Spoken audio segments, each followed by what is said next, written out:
This is Plant-Based Briefing, alternatives to school hatching projects and interesting facts about chickens. An excerpt from Hatching Good Lessons by Karendavis of United Poultry Concerns at upc-online.org. And I'm Marian Erickson, your host, and you can find back episodes and information about the podcast at plantbasedbriefing.com. And with school hatching projects getting underway in many areas this time of year, today's post outlines some of the problems with them as well as some interesting facts about chickens. It's by Karendavis, the president and founder of United Poultry Concerns. They're a nonprofit promoting the compassionate and respectful treatment of domestic fowl, and they have a sanctuary for chickens in Virginia. She's the author of numerous books, essays, and articles and campaigns, and their website is full of amazing resources. So now let's get to today's plant-based briefing.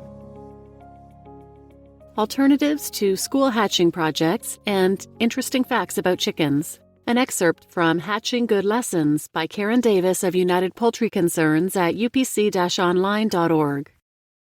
Hatching Good Lessons is a guide booklet for elementary school teachers and other educators, including parents.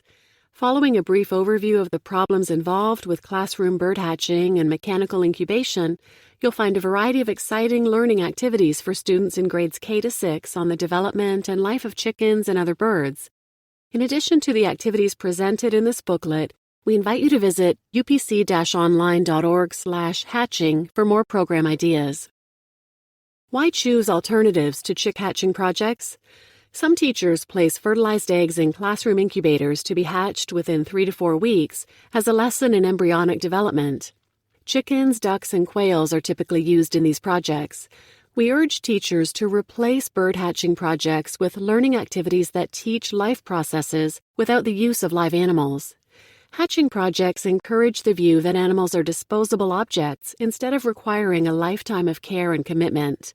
They encourage children to want to bring more baby animals into the world, like litters of puppies and kittens no one wants when the animals grow up. They place a burden on animal shelters and busy parents who can't keep the birds, and zoning ordinances often prohibit the keeping of chickens, particularly roosters, even though more than half of all surviving chickens are likely to be roosters. And while children should be learning the importance of veterinary care for animals who depend on them, most schools do not provide veterinary care for the many birds born sick and deformed in these projects. Hatching project birds are deprived of a mother hen. This is a big reason why so many classroom chicks are sickly, dehydrated, and crippled at birth. Chick organs often stick to the sides of the shell as a result of not being turned properly in the mechanical incubator. By contrast, a mother hen turns each of her eggs individually as often as 30 times a day, using her body, her feet, and her beak to move each egg precisely to maintain the proper temperature, moisture, ventilation, humidity, and positioning of each embryo she is sitting on. The embryo signals its needs to her, and the hen responds with the necessary adjustment of her eggs. Salmonella infection of students and teachers is also a factor.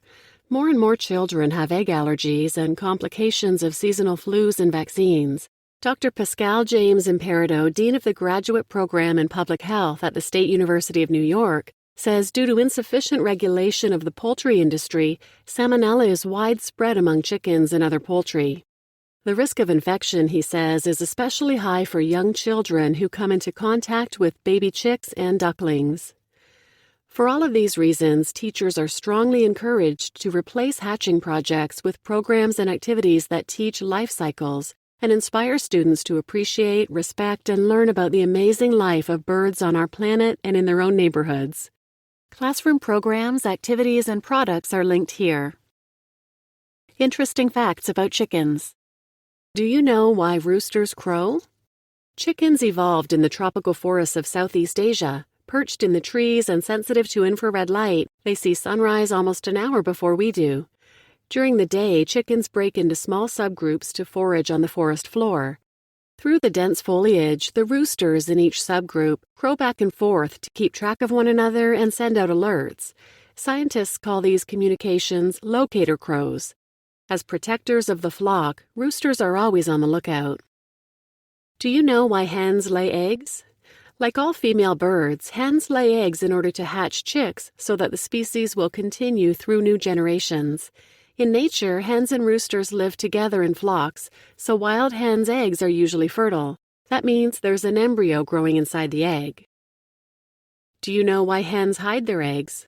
Hens hide their eggs to protect the embryos growing inside from predators, animals such as foxes, raccoons, or hawks, who would steal the eggs and eat them.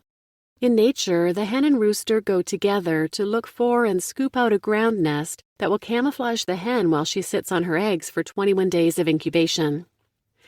Do you know why chickens sunbathe?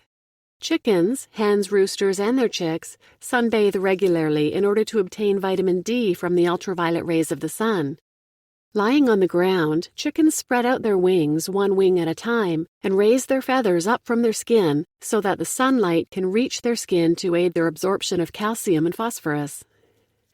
Do you know why chickens preen? Chickens have a preen oil gland at the base of their tail. The oil makes their feathers water-resistant. With their beaks, chickens distribute the oil from this gland through their feathers and skin to protect their skin from getting wet. Remember that chickens evolved in a wet tropical forest habitat. By contrast, desert-dwelling birds such as ostriches and emus don't have a preen oil gland. Preen oil also enables chickens to convert vitamin D from sun into the form they need to keep their bones strong and healthy. Do you know why chickens dust bathe? Chickens, turkeys, and other ground-nesting birds dust bathe to clean and refresh themselves. They create little dust bowls in the earth, loosening the dirt around themselves with their beaks and claws to distribute the dirt particles through their feathers and skin. This practice enables them to remove built-up preen oil, dead skin or dander, and skin irritants such as mites. Dust bathing helps chickens keep their feathers, their plumage, soft and strong and shiny. More facts about chickens. Chickens are ground-nesting birds known as galliforms, which literally means cock-shaped.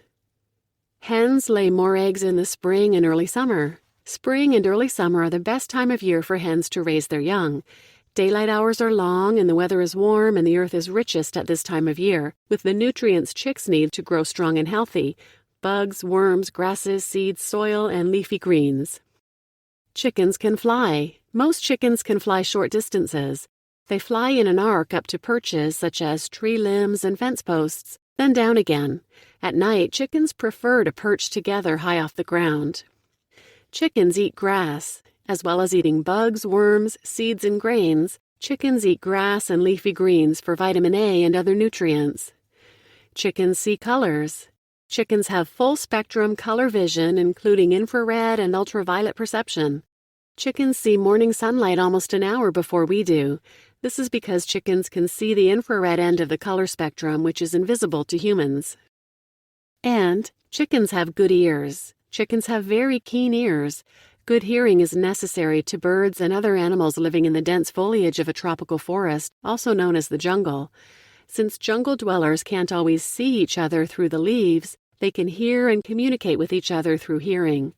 This is why chickens, parrots, peacocks, monkeys, and many other jungle residents scream, crow, cry, screech, and call to one another with very loud, raucous voices. This evolutionary trait persists even when they are removed from their natural habitat to other environments. You just listened to Alternatives to School Hatching Projects and Interesting Facts About Chickens, an excerpt from Hatching Good Lessons by Karendavis of United Poultry Concerns at upc-online.org. And I'm your host, Marian Erickson, and as always, I link to the original post in the show notes. And in this case, you can find all of the wonderful activities, worksheets, and products that teachers can use to replace hatching projects with programs and activities that teach life cycles and inspire students to appreciate, respect, and learn about the amazing life of birds on our planet and in their own neighborhoods. So please check that out, or you can find it directly at upc-online.org, and in the search field put Hatching Good Lessons. And please share this episode with any teachers you may know or parents of young school-age children who can share this information with their children's teachers. And thanks for listening.